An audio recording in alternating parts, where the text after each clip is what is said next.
go over some tips and tricks and pretty much how to tile a floor. We're over here in a bathroom, and I'll take a quick video of the entire bathroom, just tell you guys what we got going on. For a lot of you beginners, this will be a good video. And watch other videos to get more insight on how to do this. The reason it's great, you got self-leveling underlayment because no house is actually perfectly level. Make sure if you're tiling, especially if you're a beginner, you use a tile leveling system. How that works is it gives you a gap. I picked these up on eBay. You can get them at pretty much Home Depot. There's different types of self-leveling systems. And the way this works is it goes under the two tiles like that, under both of them. Another tile on this side, and you'll use this crimping tool that is adjustable, and you will put those two notches right there on the front end, and you put this on the back end right here, and what it does, it goes crank, crank, crank like that, and when you snap this into place all the way, it will lift both of the tiles leveled so you don't have any lippage.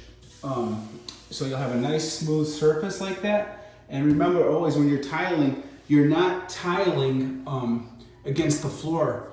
You tile with the wall, if that makes any sense, because if you try to stick this and push it up against the floor, what you're doing is you're going to have lippage, and that's the last thing you want. So that's the first tip you guys want to know is when you're tiling an entire floor, you do not follow, I hope this makes sense, you do not follow the floor, you follow the tile.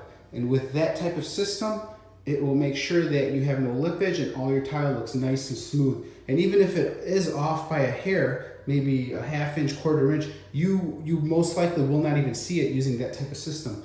So another thing, before you guys start tiling, the thing you're gonna do is you're gonna drop your lines, and you're gonna use this powder string, and you have one person hold it on one end, you hold it on the other end, and you lift and snap, and it snaps a perfect line. But before you even get to that point, how do you get your measurements? That's what you're gonna wanna know.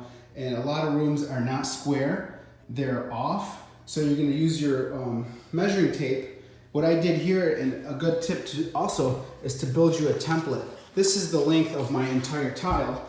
Show you guys right here. It's 24 inches and by 6 inches. So what I did is took a piece of paper with the exact size of that, and I broke it up in 3 parts. Another thing you guys are gonna, that it says on the side of the box, but a lot of beginners won't read the box. It's not recommended for you, pretend this was a tile, for you to go all the way in the center. If you do that, no tile is perfectly flat. It actually has a little bit of a hump to it. A tiny, tiny hump. And if you do it like this, you're gonna get lippage. I'll show you where it says it on the top, on the box, especially a long tile like this. You see that where it says not recommended? And over here it's recommended. They're doing it in fourths, broken up in 4 sections. I did mine in thirds. I'll be okay, everything looks fine. I got no lippage there. And sorry if I'm talking fast, just pause it and go back if you have to, because I'm trying to talk fast so it's not a 1-hour video. I hate to waste other people's time. Okay, so I got the exact size. I broke it up in 3 parts. I took a lot of measurements to find the center, to break it up in 3. When I had 3, I have it folded. I'll show you guys. See, if I fold this up with all those black lines, it's exactly, I got one hand here, guys. Broke it up in 3 parts. It's accurate to the hair. So I got that on thirds. I use this as a template. It comes in really handy. It's a tool that you can't buy, that you can make yourself. So what I did was over here to start my tile, because the first thing you walk in, you are gonna see your shower curb over here, and you want that tile to look perfectly nice. So where do you start your tile? You don't start in a corner, you start in the center of the room. This is where I'm gonna start my tile. Why do I start in the center of the room? Because if you think you're a beginner and you're gonna just start your tile like this, and you start in the corner, guess what's gonna happen? Your line right here, you're gonna have little cuts down the line, and they might grow to be maybe a ½ inch, ¼ inch or something, and it's gonna look really silly. How do we hide that? Here's how you hide it. Okay, when I started here, you could see this line that I X'd out all the way down. It was a temporary line. I knew it most likely 90% was not gonna be my main line. So what I did is, with my template, hope this makes sense when I talk, I broke it up in the center right here. By doing so, I put it up against my curb. You see this little star, and like I said, this one was temporary. I put those on top of each other. Right here. Oops. Okay, they're right there. So I put it in the corner. This is acting as if it's a whole tile. And you see my temporary line, I put it up against there. And I've drawn it out, if you could see the old one, but it's not going to be used. So this line right here, let me try to lay it over. I wish I had 2 hands here, or 3 hands, sorry. All right, so that's where my tile was going to go temporarily.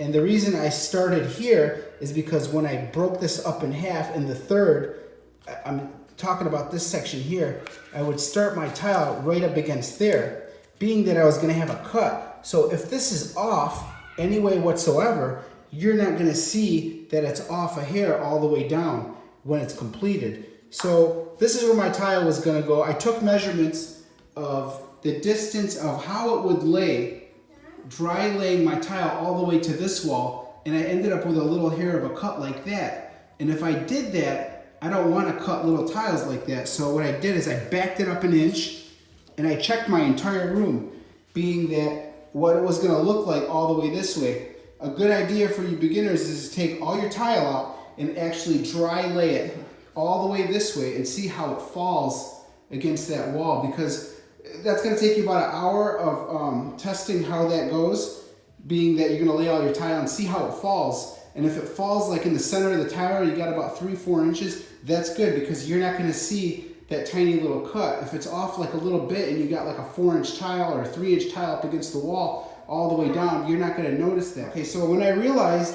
that that needed to go back about an inch and everything, it would fall perfect, being that I was going to cut this much, about 1.5 inches on this side and 2 inches on that side, and I was still able to go off of that line. So pretty much your temporary line is something you go off of. And what you're going to do is take a lot of measurements. My temporary line is what I did is I measured the distance, go to the corners of your room, from here to here, and say I ended up with like 60 inches.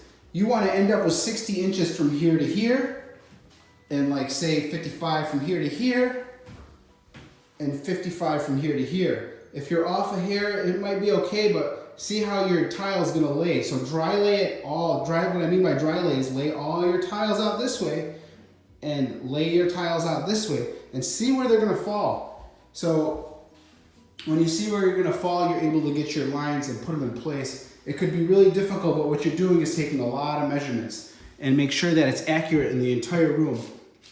I'm sure other people have different methods of doing it. That's the way I've been doing it forever. I've done a lot of tiling. As you can see, I'm just not full of it. It's because a lot of people on YouTube might recommend stuff and talk about stuff who have no experience or know how and what to do. So anyways, with that said, I knew I needed to back it up. This was my line, my temporary line right here. I backed it up about 1.5 inches, and I went off 1.5 inches all the way on this end and 1.5 inches on that end, and I had somebody hold my line on that end, and I snapped it. What these 3 line patterns are, because I have a 24-inch tile, and what I've done to make it look nice up against my curb here, I have split it in the center. You see that?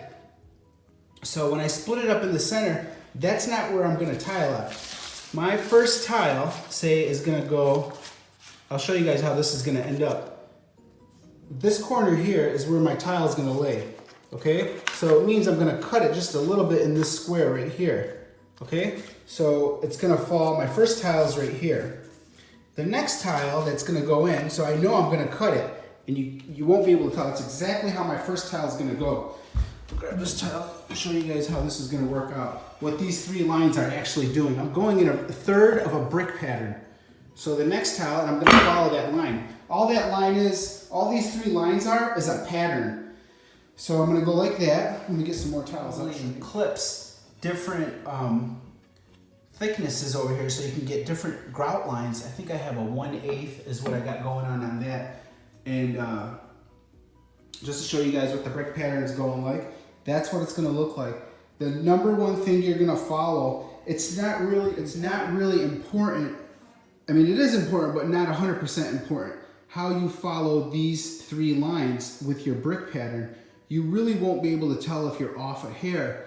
Giving you an example how those 3 lines, so there's 3 lines going up and down right up against this wall. So from here to there to that tile, you see what's happening? I'm just following that straight line. And if it was off a hair, you wouldn't be able to know it.